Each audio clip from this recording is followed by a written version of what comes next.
Halo, selamat datang kembali di One Stock Research. Nah, di episode kali ini kita akan membahas saham BBRI ya, atau Bank Rakyat Indonesia. Seperti kita tahu ya, dalam beberapa minggu terakhir, ini saham BBRI turunnya cukup dalam dan kalau kita lihat ternyata pelaku di balik penurunan saham BBRI ini ternyata adalah investor asing. Dan tepat pada Jumat kemarin itu ada transaksi yang cukup besar ya di BRI, di mana investor asing ini menjual saham BRI aja itu net sell-nya kisaran 2 triliun. Nah, kira-kira ada apa ya dengan saham BBRI? Kita lihat pada net foreign sale, ini kan ada beberapa saham ya, ada BBRI, Telkom, Aman, dan ASI. Dan saham yang di net sell asing paling besar itu adalah saham BBRI dengan penurunan 6,21% dengan net sell asing 2 triliun. Dan kita lihat bahwa transaksi yang terjadi itu ada di market reguler dan market negonya itu cuma ada 37 M aja. Nah, ini ya di turnover-nya sendiri ini mayoritas yang beli itu adalah investor domestik. Nih ya, kalau kita coba pantau di sini, ini kan turnover dari BBRI itu kisaran 4 triliun. Dan setengahnya ini adalah jualan BBRI, net sell itu 2 triliun saham BBRI. Kalau kita recap saham BBRI sendiri dalam 1 bulan terakhir, ini market cap-nya ini turun ya. Turunnya itu nggak tanggung-tanggung, yaitu sebesar 237 triliun. Dengan penurunan sahamnya itu sebesar 25% dari puncaknya dia itu di level 6.300-an. Nah, ini data yang saya ambil dari Algo Research ya. Nah, penurunan saham BBRI ini diawali pada bulan Maret ya. Nah, ini peak-nya itu di bulan Maret dan setelah dia membagikan dividennya dia, saham BBRI ini turun 25% lebih dan dibarengi dengan outflow dana asing yang cukup besar. Nah, kita akan coba lihat seberapa besar sih dana asing yang keluar dari BBRI sendiri. Dari awal bulan April sendiri, outflow dari dana asing sendiri yang keluar dari saham BBRI itu kisaran 7,6 triliun.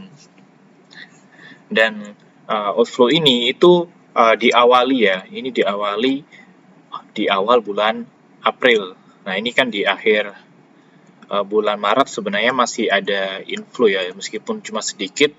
Cuman ketika masuki bulan April, ini outflow-nya mulai besar dan outflow terakhir ini di tanggal 24 April ini outflow-nya sangat besar sekali. Yang kita bahas di awal tadi bahwa ada transaksi penjualan BRI sampai 2 triliun. Nah, foreign ini kalau kita lihat dananya ini dialihkan ya dari sektor perbankan ke sektor consumer. Seperti yang kita lihat data di sini bahwa kalau sektor perbankan dimulai dari Bank BRI, BCA, Mandiri, BNI, CIMB maupun Bank OCBC ya.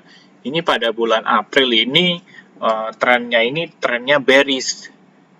Cuman di sisi lain sektor-sektor consumer ini dapat berkah ya, karena uang asing yang sebelumnya ini dana segarnya habis jualan saham perbankan, nah ini dipindahkan ke saham-saham customer seperti Unilever, ICBP, KLBM, dan ULTJ. Dan di sini ada beberapa saham-saham sektor healthcare seperti Sido Muncur, KB Pharma, Silo, dan Mika.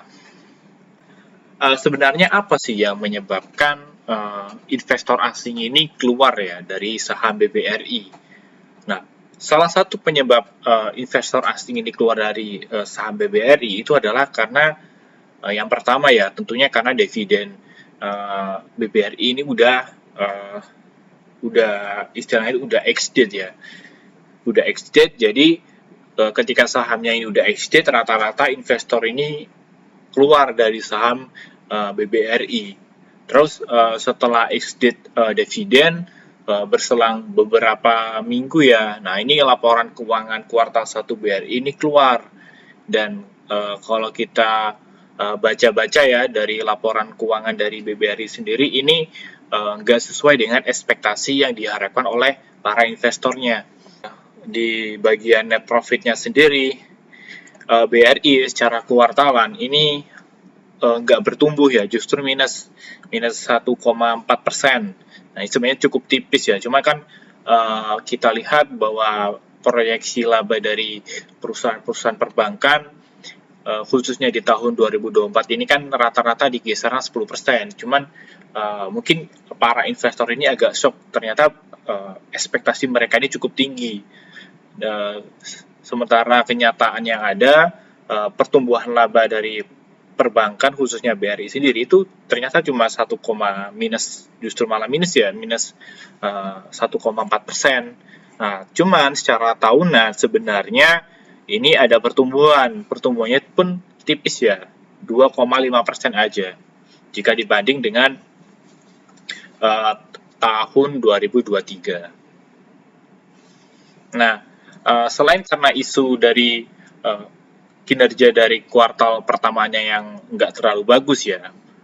Nah, BBRI ini dalam beberapa minggu terakhir ini cukup viral dengan beberapa kasus nasabahnya mengaku bahwa uang yang mereka simpan di BRI ini banyak yang hilang.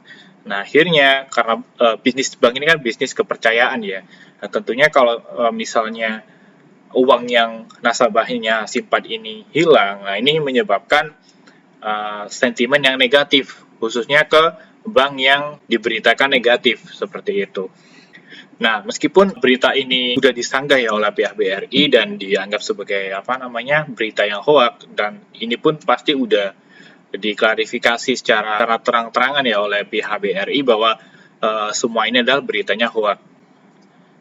Nah, isu yang ketiga ini adalah aksi korporasi, meskipun ini masih belum terkonfirmasi ya, karena memang ini masih masuk ke isu internal dari BRI sendiri bahwa BRI pada periode 29 April sampai 8 Mei ini akan melakukan aksi buyback.